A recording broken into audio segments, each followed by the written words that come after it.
Hello and welcome.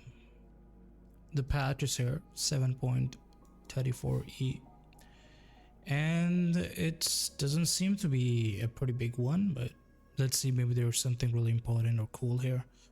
No big event, no items, nothing, and I don't think that there's anything good to come anytime soon, at least. I don't know what direction they're trying to take the game, but I'm certainly not excited for it for now. Actually, every time they've done some minor updates, I've always been excited that maybe they're going to do some big update the next time around, or maybe they ship something interesting within those minor updates that could, change the meta or make it more interesting or fun. But we shall see. What do we have here? Before we start, I'm going to lay out some predictions. I guess it's going to have some basic nerfs to the heroes that have been incredible.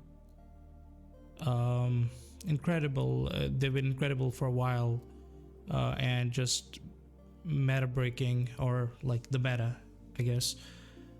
Spirit Breaker nerf for sure, and Bristleback. These two come to mind, but definitely there are more heroes, and there are some items that are kind of underwhelming, so maybe there's going to be buff to that, and maybe there's going to be some changes to the neutral items. All right, let's see. I personally was expecting a buff to the fountain as well, but I don't think so it's going to have anything big like that. All right, let's get into it. First, we have Eternal Shroud, magic resistance bonus increase from 30 to 35%. Hands Midas.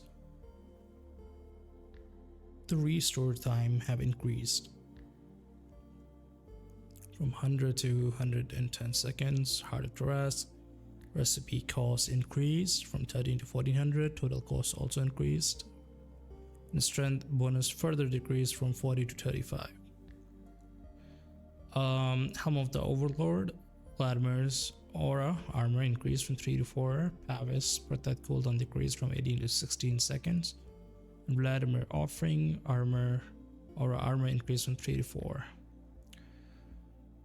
Hero changes. Ancient Operation. Ice Vortex damage per second decreased from 12 to 36 to 12 to 30.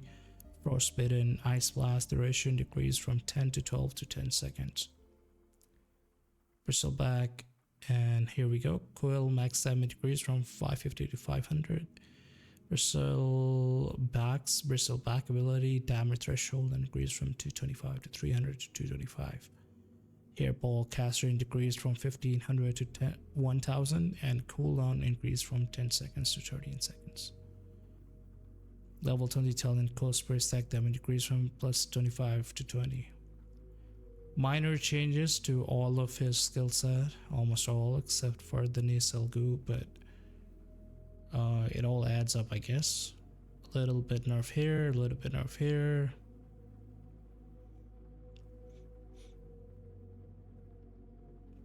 Right, Chaos Knight also deserves a nerf. Base damage decreased by 5, life steal penalty against creep increased from 40% to 70%, and Phantasm mana cost increase. Well, these are, CK is still pretty good, except for the fact that he can no longer get insane amount of lifesteal and sustenance through his Chaos Strike by hitting the creeps. Dark Willow needed a significant nerf on this ability. Cooldown increased from 20 to 40 seconds to 22 to 16 seconds. That's okay, I guess. So she will not have infinite cooldown if she has the cooldown reduction items, neutral item, in the Octarine Core. Dazzle no longer affects any Blink Dagger. 3-second mute period after taking damage. Yeah, that was incredibly broken. Draw Ranger multi-shot cooldown decreased from 26 seconds to 20 seconds to 24 to 18 seconds. Earth Spirit rolling boulder cooldown begins when the current roll is completed. Then we have Enigma's Black Hole, cooldown decrease from 200 to 160 seconds to 180 to 160. You would have it a little bit sooner each level, except for the very late game. Grimstroke, Inkswell, Agnum Shard, Spell Lifesteal now has 20% penalty against creeps. Gyrocopter, Rocket Barrage, damage increased from 6 to 24 to 8 to 26. Juggernaut, Omni Slash bonus 7 increase per level, except for the max level 30 to 40 to 50 to 40, 45, 50. Wind damage delayed decrease from 45% to 35%. Tidal Wave damage decrease from 250 to 180, and Torrent Storm duration decrease from 5 seconds to 4 seconds, and cooldown increase from 70 seconds to 75 seconds. Leshrac Lightning Storm duration increase from 0.4 to 1 second to 0.45 to 1.2 seconds. Lion cast range increase from 575 to 650. Base agility of Lycan increase from 16 to 18, and agility gain increase from 1.4 to 1.8, just a little bit more, but it would add up for sure. Marcy Sidekick cast range increase from 700 to 1000. Murta the Calling duration decrease on nerf 7 seconds to 10 seconds to 5 seconds to 8 seconds, and movement slow also decreased from 30% to 15 to 30%.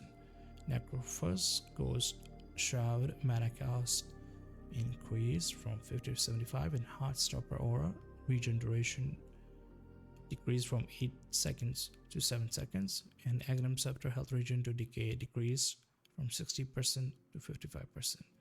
And Death Seeker cooldown also increased from 16 seconds to almost 20 seconds, 19 seconds. Primal Beast Trample mana cost increased from 90 to 75 to 90, and Pulverize cooldown increased from 36 to 28 seconds to 40 to 32 seconds. Talents, 25 level talent. Pulverize duration decreased from 100% to 67%. Shadow Shaman damage amplification on the Hex from 5 to 20% to 10 to 25% now. It's pretty good. I may try to play him after I'm done with my single draft games. Spectre, base armor decreased by 1. And now, Spirit Breaker. Needs some good nerfs. Charge of Darkness cooldown increased from 21 seconds to 12 seconds to 22 to 30 seconds. This cannot be real. 1 second difference at all levels. It's almost a joke. Aghanim Scepter cooldown increased from 8 seconds to 9 seconds. This 1 second nerf is almost like you should have left him alone then. Like, don't even bother doing this. Almost makes no difference once he has Aghanim and Octarine Core. And if he gets a cooldown reduction item from the neutral thing. This is just so bad.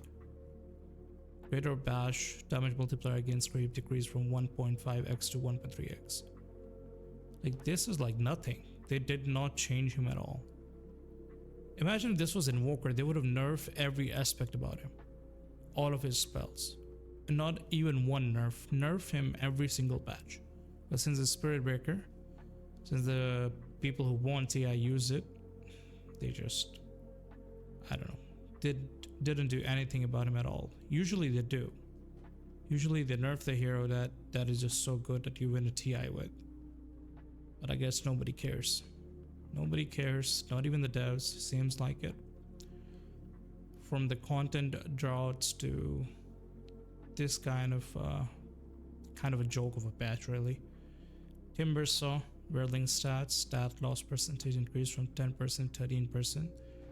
Tiny Avalanche mana cost decrease 120 to 120, 90 to 120. And Treant Protector base movement speed decreased from 285 to 280, and Leech Siege spell damage heal per second decrease from 25 to 70 to 20 to 65. Beaver's Geminite attack cooldown increased from 7 seconds to 2.5 seconds to 8.5 to 2.5 seconds. And Winter Wyvern Cold Embrace base heal per second increased from 30 to 45 to 40 to 55. Witch Doctor paralyzing cast damage multiplier against creep decreased from 2x to 1.5x now. And Death Ward now prioritize heroes when within its attack range over creeps. And there we have it, the last thing, Wraith King. Vampiric Spirit skeleton damage decreased by 3. wow, they just are on a streak of disappointment. This patch, in the end, was a disappointment. The nerfs that they did, they just went so like they just literally tapped the heroes, not absolutely destroy them and torture them like they did with Invoker. They just absolutely gave them a little tap, these heroes. Okay, then I guess this is what it is. They absolutely destroyed other heroes when they nerf, like Invoker. Heavy aggressive nerfs over and over again, and these heroes, when these heroes are broken, that have not been picked a lot, but now they have, because they're so broken, they're just lightly changed and altered. Overall, I'm pretty disappointed, and I was like, I was missing playing the game, and thought I would play, but the more I come back to it and play after small breaks, I do not like, I'm not satisfied with it. The changes are just so minimal and insignificant, and they are not putting in any effort, as we can see from the patch over here and the patch before that as well.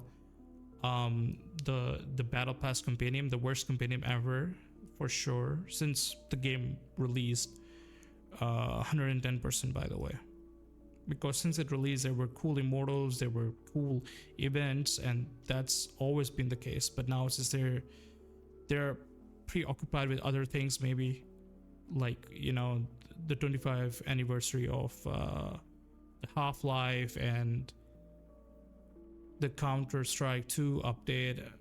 I'm not sure how much the developer team work on all of those things or what's going on there, but I guess they have other priorities. But Dota 2 seems like is losing their side.